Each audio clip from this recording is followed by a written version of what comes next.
Cool. Okay. Hello, everyone. I'm here with Luis Palacios in California, the engineer of Autonomy Season 1. Luis, how's it going? I'm doing just fine, Chris. How are you? Good to talk to you. Why aren't you at work, boy? I am. I'm in a conference room. It's my lunch break. So this is what I'm doing. Hmm. I'm not sure. Nourishing my mind instead of my body.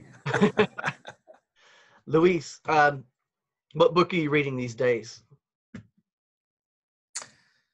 I had started The Real History of Slavery by Thomas Sowell. That's kind of the book I was in the middle of when Autonomy began. So I actually haven't read it since I started with the class. Um, all the reading got pushed to the side, but it's a fascinating book.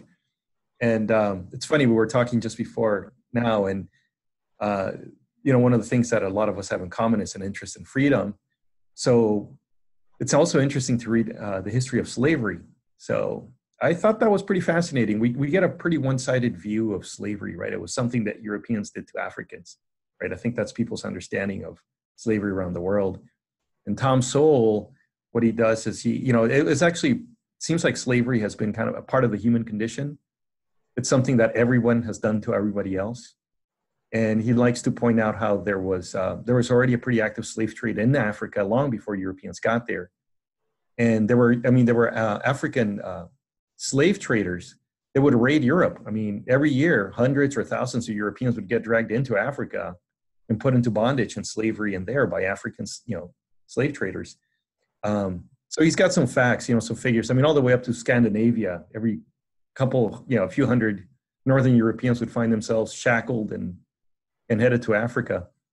So it's fascinating to actually see how big this all was. The slave trade in Asia, the slave trade carried out by Middle Eastern slave traders. Yeah. Anyways, it opens up your eyes and it makes you think, like, a lot of the narratives that shape today and our culture and the politics of our day are based on this assumption that slavery is something that evil Europeans did to poor, hapless, people in the African subcontinent. But it was And that's kind of a universal thing. does it get into the Latin American slavery as well that went on? Maybe not yet. I gotta say, I'm probably like a third of the way in.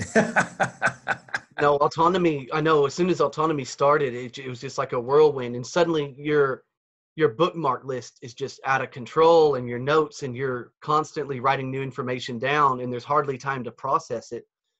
But now that Autonomy's kind of, at least the lectures are coming to an end in a few weeks, so it'll give us more time to process everything, because we've been so busy physically practicing our skills. Everything takes time, but we're all a bit better at time management because of Autonomy as well. What was the name of the book again? Because I really want to add it to my list of my never-ending list of books to read. It's the Real History of Slavery by Thomas Sowell. So it's Sowell. The guy's still alive. He's written a lot. He's actually, I believe, an economist by training. So he's written a couple of books on economics. He gets interviewed a lot. You can find videos of him on YouTube. He's an impressive guy. He's fun to listen to. He's a great speaker. So maybe you can, dip your toes with YouTube. That's kind of what that's how I found him. Yeah. He's been around for a long time, and I only found out about him a few months ago, probably right before Autonomy started. Yeah, I mean, why is history important, Luis?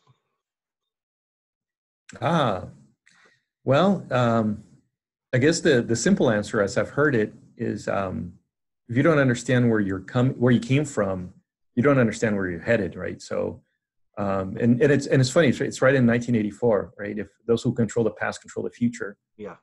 If you don't understand where you came from, then I guess you'll believe anything about how we got here, and therefore what actions we need to take to a bright new future, right? So one of the things that for instance, again, if you think this idea that slavery is something only that Europeans commit to non-Europeans, then maybe that shapes your beliefs about people and how you view people. But if you understand that it's part of the human condition, there's no innocent people here, then then maybe you look at things differently, and you might take different action in the world. And for instance, you mentioned Latin America, right? I'm from Mexico, right? So I'm one of those POCs that are to be pitied. I'm an eternal innocent victim, I suppose, under the current political climate. But you dissuade yourself of that pretty quickly if you start looking at history, right? And what happened in Mexico, probably by my ancestors, right? So it's laughable, this idea that you categorize people by, in these ways. I mean, really, the only answer in the end is to look at people as individuals. So for me, that's been one of the lessons of history. And that's not my idea. I heard it somewhere, but I didn't really understand it until I did actually start looking at history. And also, and you know what else? Yeah, go ahead.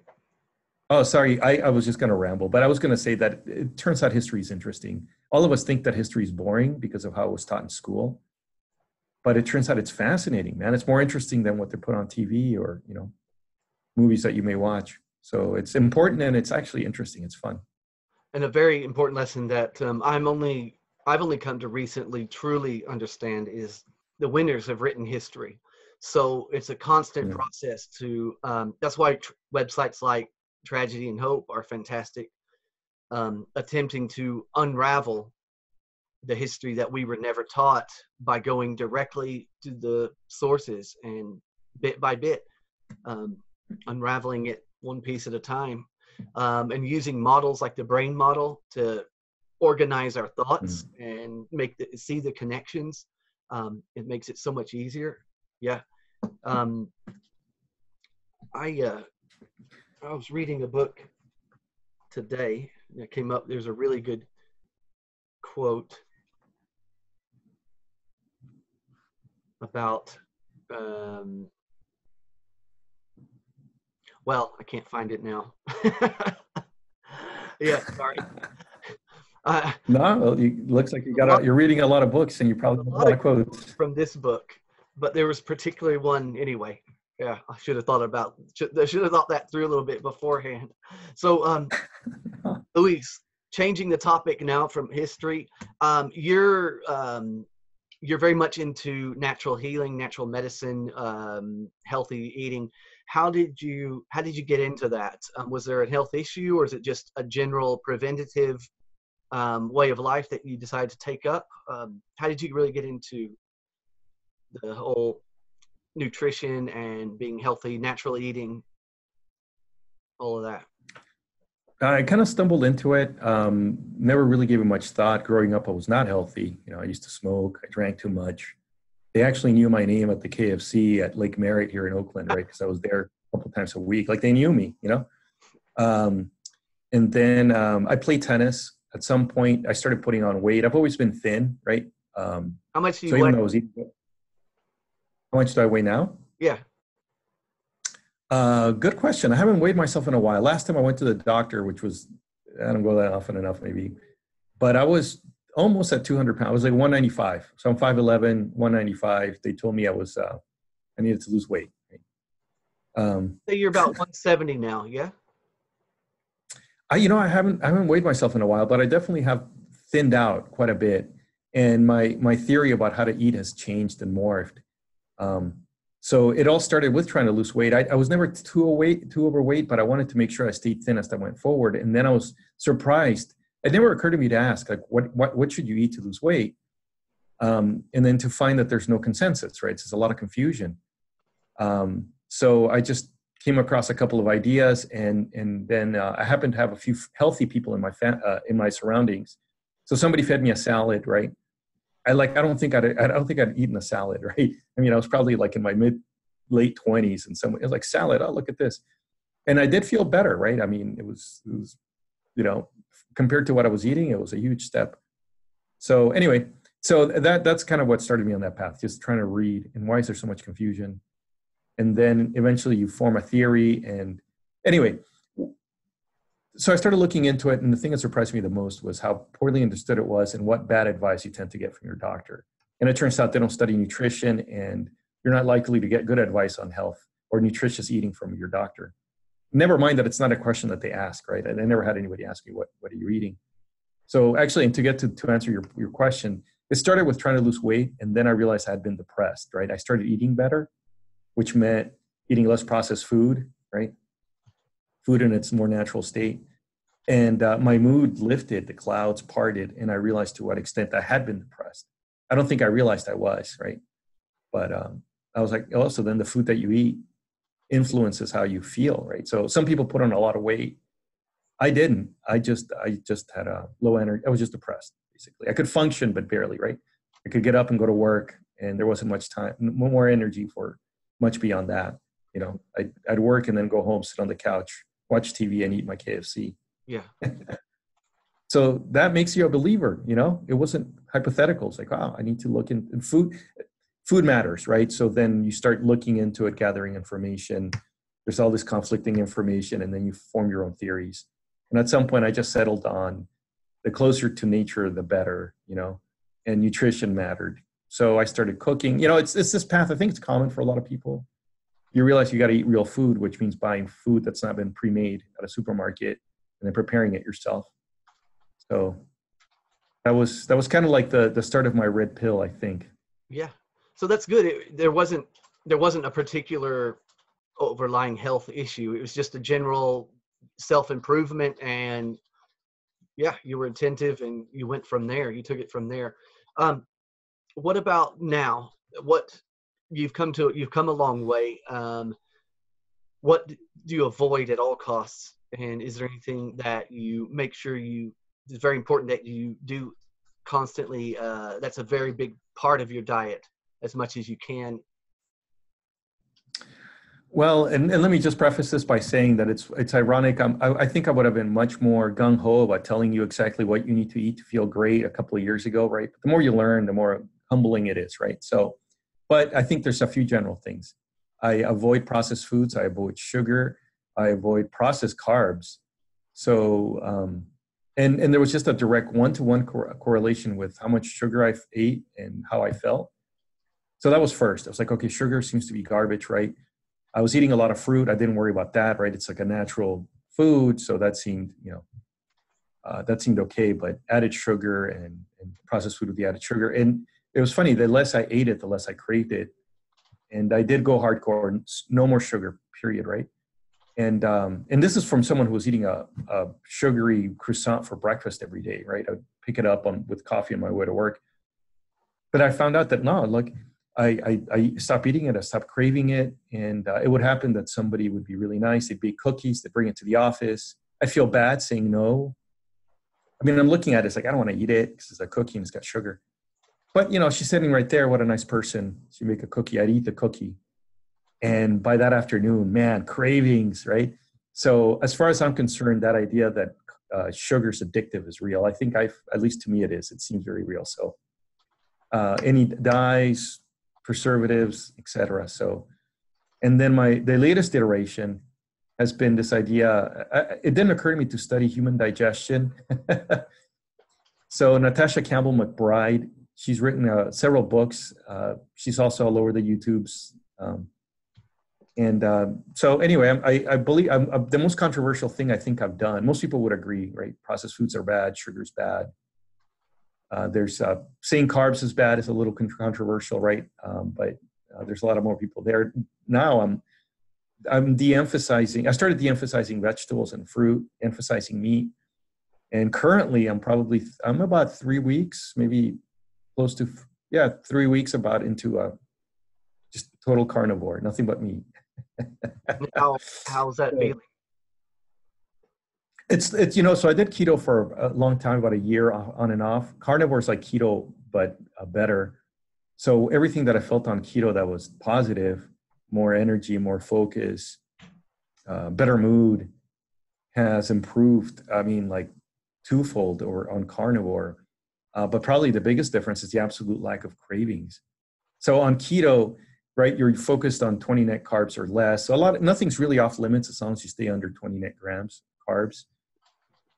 So it seemed like it was a constant struggle. I was making keto cheesecake, and I was eating, with all these other, it wasn't sugar, but it was some other, basically processed artificial sweetener that doesn't raise your insulin levels, right? It doesn't cause an insulin response. That's what you're worried about.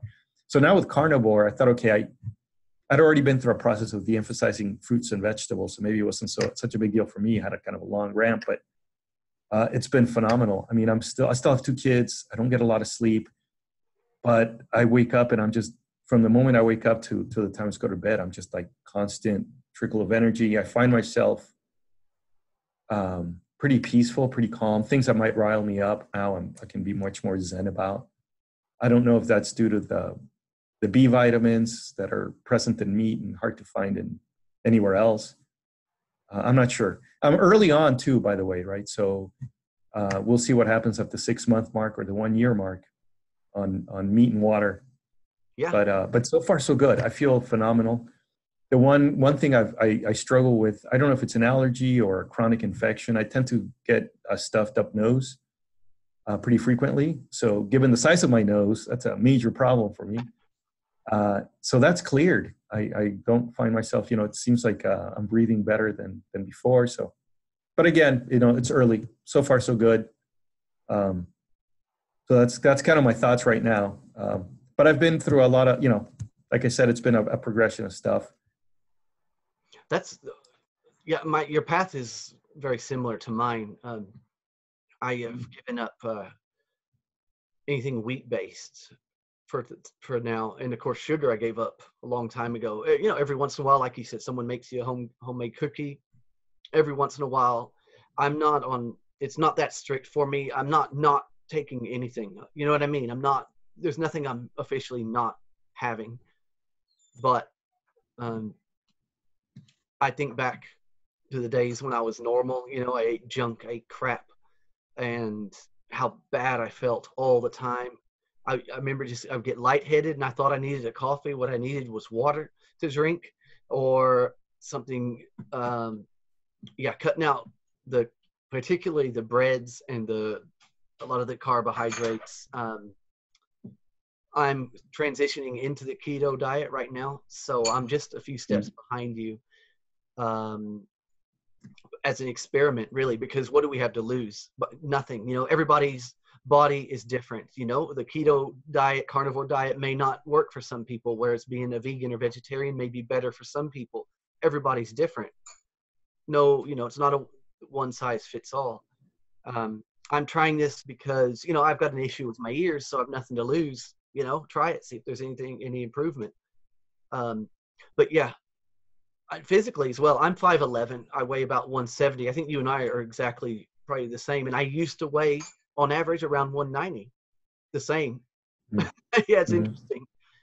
Yeah, no GMOs, no processed sugar. And certainly as much as possible, don't eat foods that have been sprayed in glyphosates. It's just don't do it.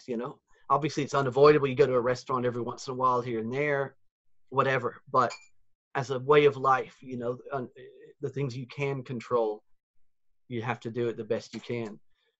What about supplements then? Are there any particular supplements? Oh, and coffee. Coffee is not a problem, is it? Not for me. And I haven't really found anything, solid that indicated I might need to give it up. It's technically not meat, right? So that's controversial in the carnivore community, right? But it's pretty common. So it's meat, water, coffee. I'll drink teas. Yeah, I don't see a problem with it. I might give it back. I've naturally cut back quite a bit on the coffee, just simply because right now I don't really need it. It's kind of amazing that anyway, I don't want to oversell it, but I don't know, after about 2 weeks, maybe less on carnivore, I would wake up, even if I'm sleep deprived, because the 2-year-old was up, and just energy. I don't need the coffee to function. I need it. I drink it because I like the taste. It smells good, and I am definitely addicted, right? I drink it every day. So I think if I didn't drink coffee, I'd probably end up with a migraine after the second or third day of no coffee. I got to wean myself. But I'm cutting back. It's natural. I'm naturally cutting back just because I don't need it. 1 or 2 a day, really. I'm the same, Luis. Seriously, our story, we're living parallel lives. I used to drink 5 or 6 cups a day, man. Now, since I've consciously cleaned myself up, 1 or 2 cups a day, and that's fine. So Luis, what about autonomy? How did you come? How did you get to autonomy? What sequence of events led you to autonomy season 1? Well, I was already a member of Tragedy and Hope. I had been making my way through the Peace Revolution podcast. I joined Tragedy and Hope really as a way of supporting Rich in his work. I thought this was important. I'm getting a lot of value from the podcast. I want to make sure he can, keep the lights on and keep doing what he does. So I joined, even though I wasn't really that active in the community. I knew it was there, and, but really, it was just the Peace Revolution podcast. And then I got that email where he mentioned a class. And I realized now that I don't know what this means about my personality type. Definitely not Emerald, right? I guess I didn't really look at the fine print. I just thought, okay, it's some other production from Richard Grove, and it's going to be more of a class, right? Some coaching or class, something more direct, So I just, based on what I thought about the podcast and some of the documentaries that he's produced and some of the other work he's done, it was good enough for me to sign up. And so that's how I found it. And that's without really having a clear idea of what it was, right? I mean, I kind of understood that it was generally going to be, some life skills and some critical thinking skills, right? And that's all I needed to know. I had already been spending some time thinking about the trivium and how to integrate critical thinking, and so that was kind of where I was at when he made the pitch. So, how has autonomy improved your life since it started? Well, in a couple of ways, right? Right from the beginning, right, there was this idea that we would be learning high value life skills that would enable us to have more options as to what we do in this society, right, to make a living and pay the rent. So that from the beginning, right, I think it's not anything I'd ever considered. So that got me thinking, that got my mind revving, and just even hearing that there was such a thing as a possibility got me really energized. But specifically, I have found a lot of value in the interactions that we do as part of this course, like this interview that you're doing with me. All the interviews and the role playing that we do on Discord helped a great deal with my ability to communicate. Now, first, I think to get over some of the shyness in speaking up and talking to people. And it translated almost immediately to the real world, right? Where people were making comments, my boss noticed, and, so it did kind of help get me out of that shell. I think I'm naturally an introvert, maybe soft-spoken or shy, so I'm overcoming that. What? So that was incredibly helpful. It's true, man. So that's great. Yeah. Yeah, you were one of the first people I got to know on the course as well. And I don't remember you being having any problems unmuting. That's great. What about time management skills? That's something that's helped me more than anything. Were you pretty organized before the course? No, I mean, for being an engineer, you're right, I should be an emerald and have all these things in it. But no, it definitely helped me with that too. And a lot of it was, simple, like skills that maybe I didn't pick up, but I did start using a calendar more. I mean, partially because the course is not a trivial investment in time. So on top of my 40-hour-a-week job, on top of 2 kids, on top of the small renovation that we are still undergoing in the house, so these projects that had to get done, it just forced me. So part of it was just like, okay, I've got a lot going on. I need to figure out how to schedule it. So it definitely did. And you mentioned the brain earlier. So, just having an explanation or even understanding why I may want to use a tool that helps me organize information. So yeah, I've been using it for work. It's been useful there. I've been using it for my own personal projects.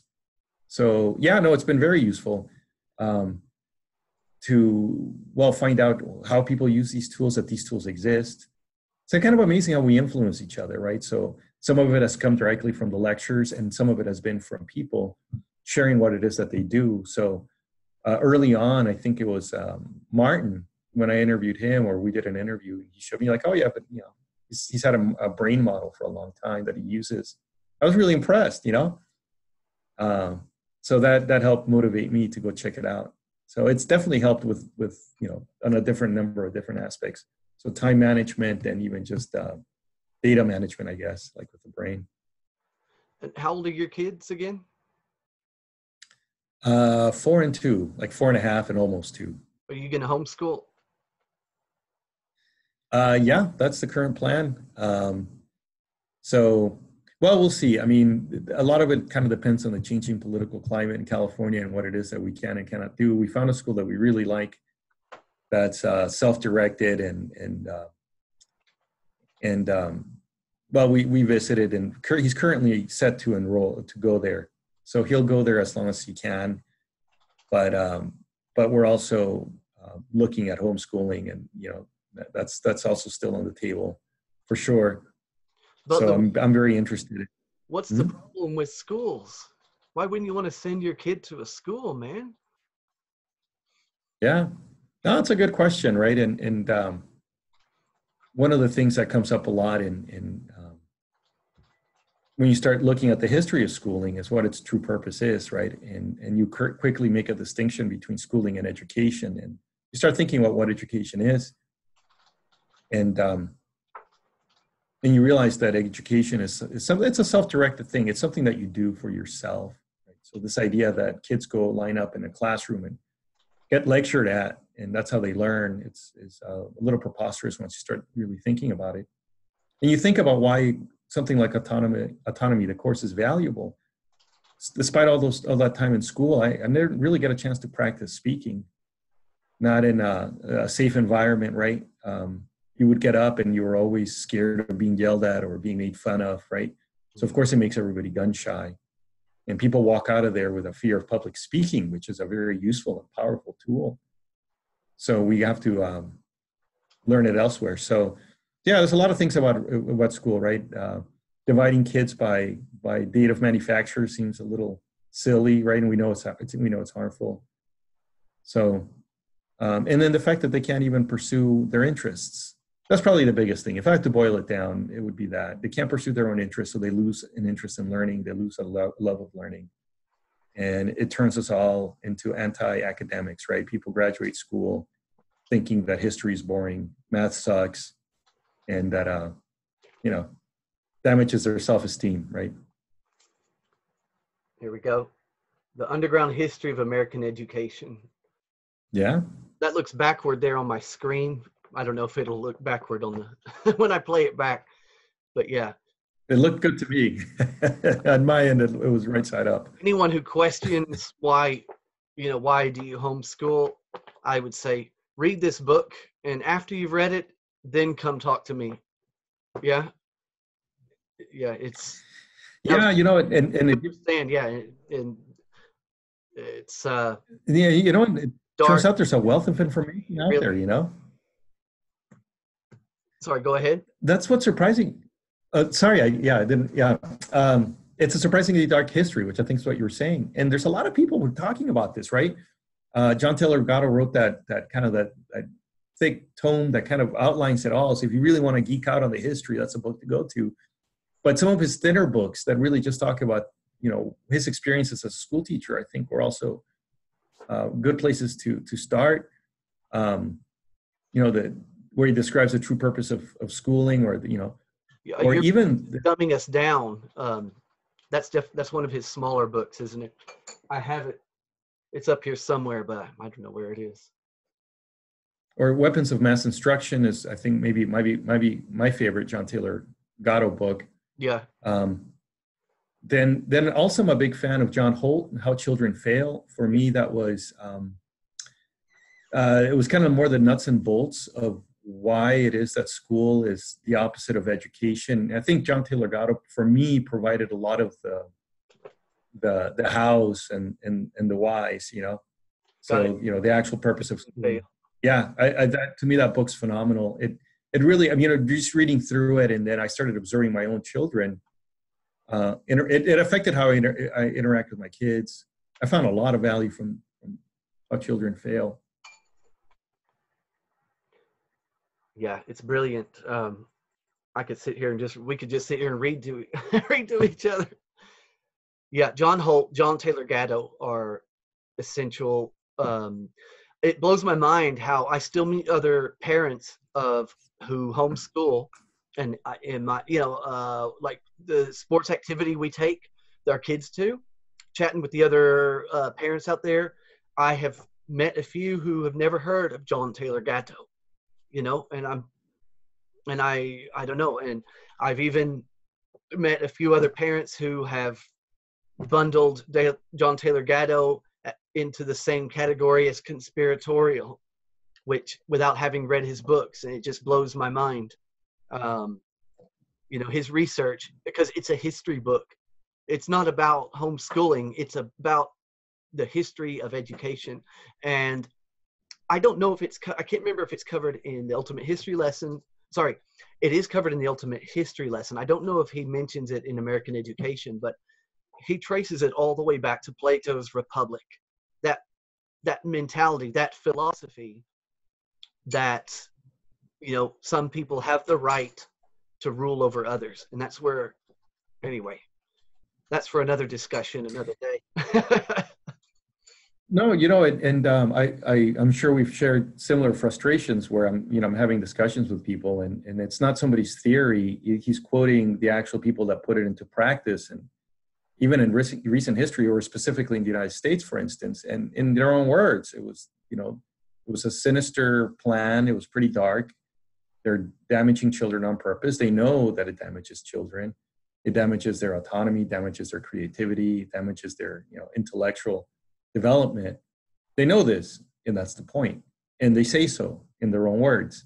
And I bring this up, and people still kind of dismiss it, So who is Gatto, right? How does he know this, right? It's like, well, like I said, until they read the books and look at the history, the documented history, where he straight from the source, all the archives, everything is there.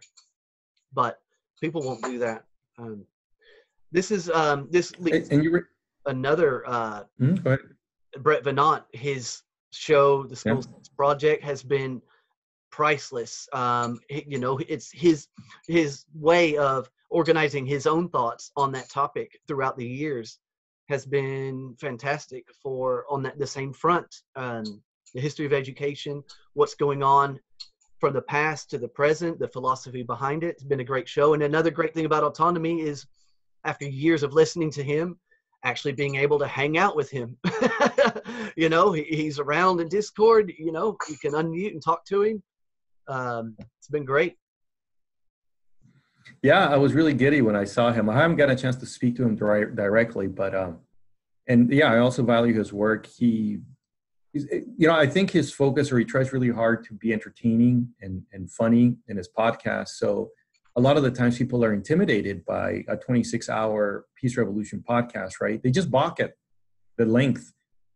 But so I found that a lot of people, as a gentler, I think School Sex Podcast and what Brett Venant's done, it provides a gentler ramp. Because a lot of the times it might, even if they're not fully agree, or maybe they don't understand the philosophy, they might listen in because it's entertaining, or, the way he presents stuff.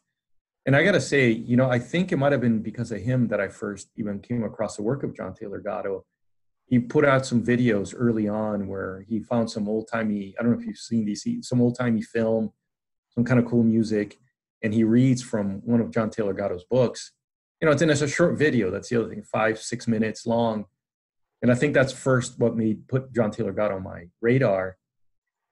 And then I was looking for more on John Taylor Gatto, which is how I came across the work of Richard Grove with the Ultimate History lesson. So I think that was actually the progression. So it was really actually that YouTube video that Brett did a long time ago, and that's kind of like the real first step towards me now sitting here talking to a good friend in Texas.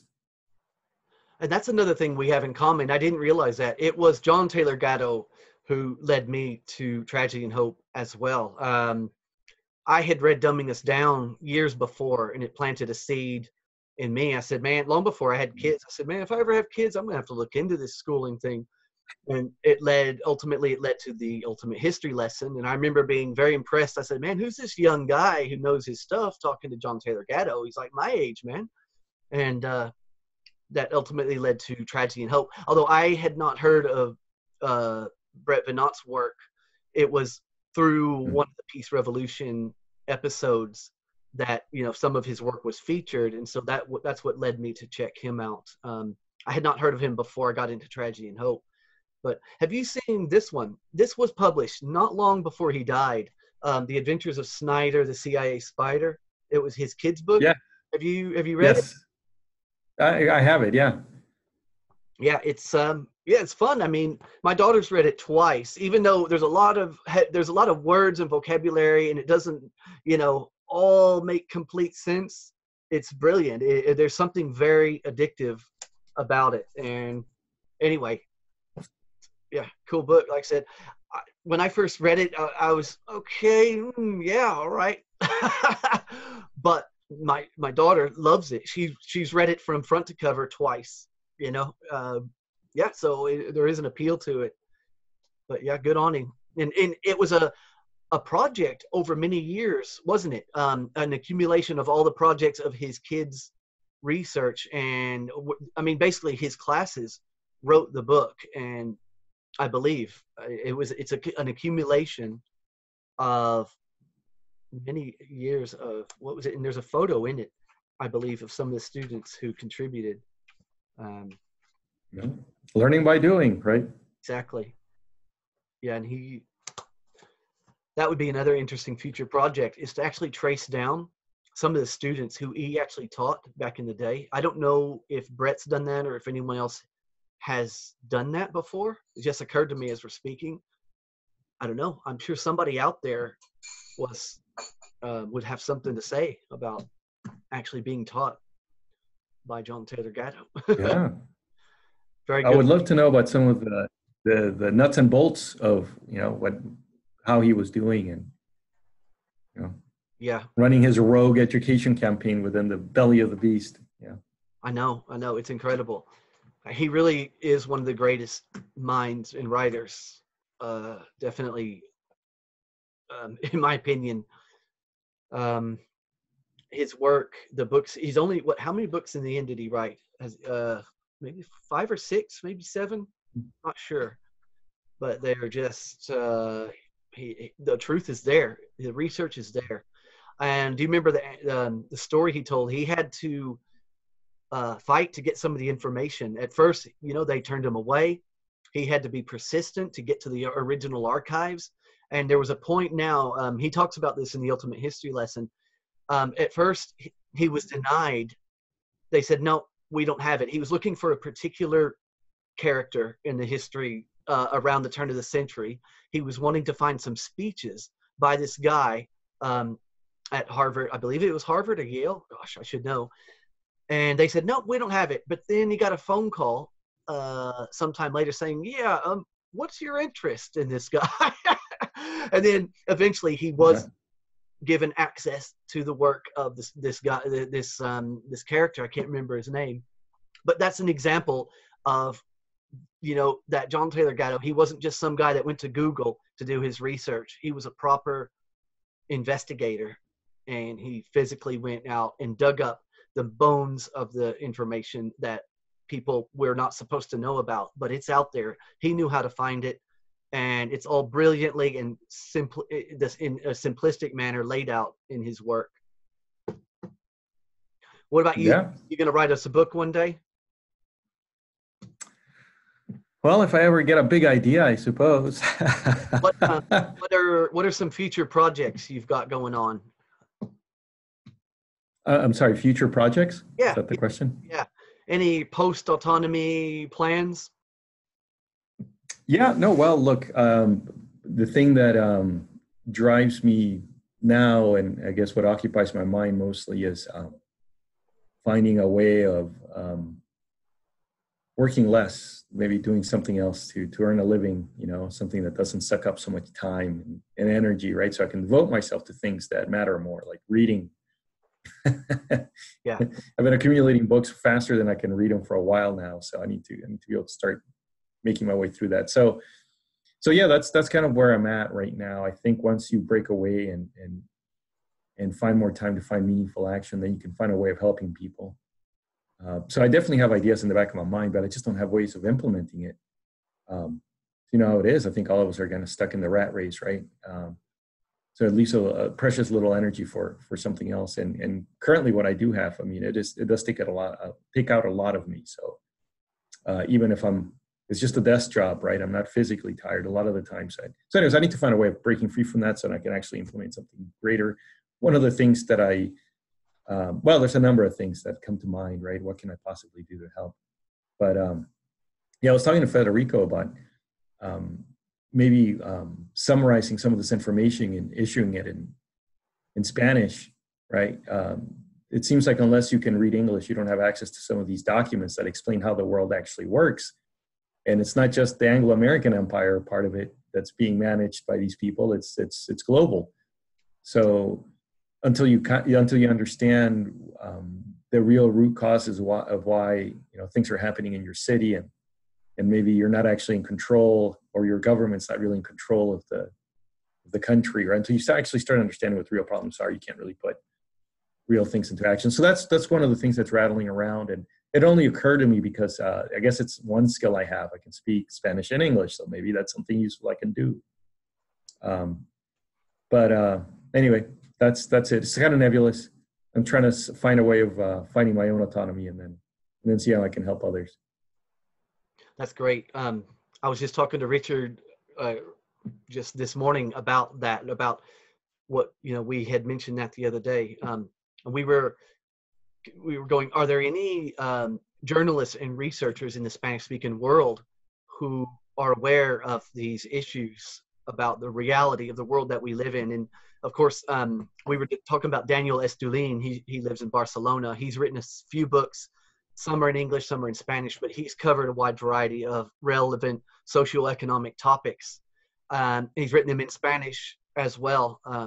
But really, there must be more, but he's the only one that comes to mind that as far as appealing to the Spanish-speaking world. So yeah, I think any kind of project like that in the near future would be, definitely, if you can find the time. Time is our greatest asset, Luis. Right. Right. No, it is. And you think about how rare people that are, say, speaking truth or have figured out root causes exist, period. Even in the English-speaking world, there's not too many people, that have had, and maybe it wasn't really possible until the internet. We could more easily, find each other and find information that it was possible to do sort of research to get to the bottom of things. It's like you were saying with John Taylor Gatto. I mean, not that long ago, you really had to go to the library and be physically there. And maybe the library was in Cambridge, Massachusetts, and maybe you're in Oregon. And the only way to get access to the document is to be physically present at Cambridge, Massachusetts, so it made things a little bit more difficult unless you were a professional researcher financed by some big money there. So yeah, it's rare. So maybe that is something that's valuable that could happen. I mean, I also think, if we're ever going to make a big change, everybody has to be on board. So translating stuff into Chinese should be high on somebody's list too. There's a lot of people out there, but I can't speak Chinese, so I can't hand with that. Pues la próxima entrevista que hacemos lo hacemos en español. ¿Estás de acuerdo, señor? Dale, muy bien, sí. Soy dueño de mi propio destino, ya está. Así es. Hay que practicar, ya. Sí, yo tengo que practicar siempre porque estoy muy, muy oxidado. Luis, any final thoughts before we wrap up? Yeah, no, well, thank you. This was it was always an interesting chat. I always enjoy this. It's not even work. This is just fun. This is what I do for fun now. So, I get on the Discord server and I'm talking about something fascinating. I'm gaining a lot of information. And we're talking about collecting books. A lot of the times I just get on Discord and just reading the comments like, oh my God, that's a book I need to get. Or, look, that's an interesting idea. Or let me look into that. I know. And yesterday my wife was commenting, you have way too much fun in there, So I was laughing and, so a conversation ensues on Discord. It's like you're bookmarking and you're writing notes down. I mean, just talking to you in the last 20 minutes, I've taken notes here. The book you're reading, and you mentioned Natasha Campbell McBride as well. Yeah. Yeah, so Yeah. she's okay. I definitely would check her out as well. Yeah, and Open Shot for editing videos. This is my point. Every time I have a conversation with another autonomy student, that's all we do is we add value. It's just a constant bombardment of value being added every time you log in and talk to people, and it's just amazing experience. Yeah, overwhelming. I gotta agree, man. It's like we're taking a drink from a fire hydrant, right, or fire hose. Yeah. Well, that makes it sound unpleasant. It's not, but it's just a lot of information. Yeah, I know what you mean. Yeah. All right, cool, Luis. Thanks a lot, man. No, thank you, Chris. This was good. I'm glad we got a chance to talk finally. All right.